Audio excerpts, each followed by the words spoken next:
주말에 프리미엄 아울렛 한 번쯤 가보셨죠? 정가 89만 원, 그 위에 굵게 그어진 빗금, 그리고 그 아래 29만 원. 우리는 그 순간 이렇게 생각합니다.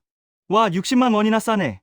그런데 잠깐, 그 89만 원, 정말 원래 받던 가격이었을까요? 우리는 아울렛을 이렇게 믿어왔습니다.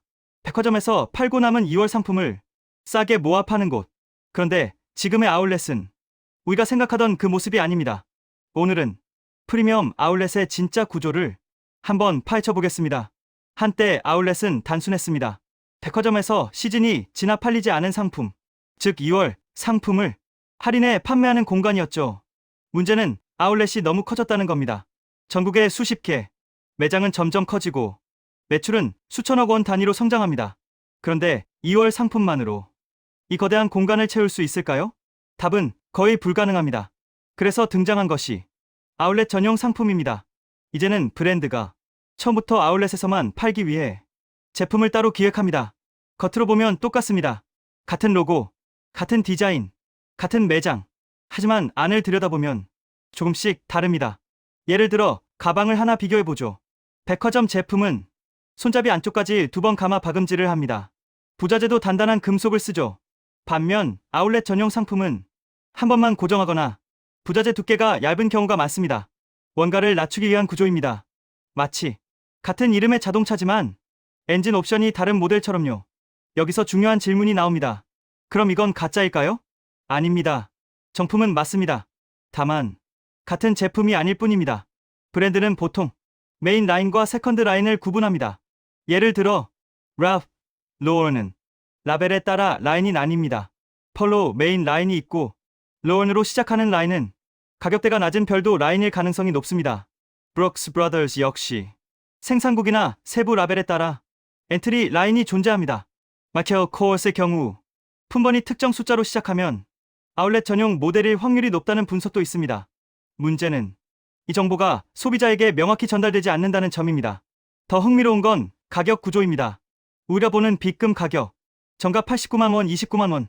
그런데 그 89만 원에 실제로 판매된 적이 없다면 어떨까요? 애초에 29만 원에 맞춰 기획된 상품이라면? 그럼 우리는 할인을 산 게 아니라 기획 가격을 산 셈이 됩니다. 인간의 뇌는 비교에 약합니다. 원래 가격이 높게 보일수록 지금 가격은 더 싸게 느껴집니다. 이걸 앵커링 효과라고 부릅니다. 처음 제시된 숫자가 기준점이 되어버리는 현상이죠. 아울렛은 이 심리를 정교하게 활용합니다. 그렇다면 우리는 속고 있는 걸까요? 꼭 그렇다고만 할 수는 없습니다. 문제는 싼 가격에 좋은 품질이라고 우리가 스스로 가정해버린다는 겁니다. 하지만 실제로는 백화점 2월 상품일 수도 있고 아울렛 전용 기획 상품일 수도 있고 브랜드의 세컨드 라인일 수도 있습니다. 이 셋은 같지 않습니다. 구별하는 방법이 완전히 없는 건 아닙니다. 품질 보증 라벨을 보세요. 제조 연도가 당해 연도라면 아울렛 전용일 가능성이 높습니다. 전년도 혹은 그 이전이라면 백화점 2월일 확률이 높죠. 또한 박음질, 부자재, 원단 두께 같은 디테일을 비교해보면 차이를 발견할 수 있습니다. 물론 디자인이 마음에 들고 가격이 합리적이라면 그 자체로 나쁜 선택은 아닙니다. 다만 원래 비싸던 걸 싸게 샀다는 생각은 조금 다를 수 있다는 겁니다. 이제 아울렛에 가면 조금 다르게 보일 겁니다. 거대한 매장, 화려한 로고, 굵은 할인율. 그 안에는 단순한 재고 정리가 아니라 철저하게 계산된 가격 전략이 숨어 있습니다.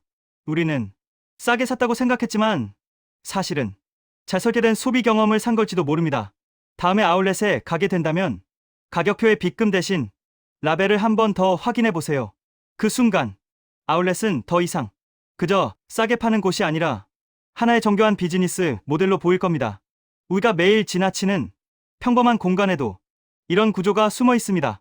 이처럼 당연하다고 믿었던 것들의 진짜 이야기가 궁금하다면 구독과 좋아요 부탁드립니다.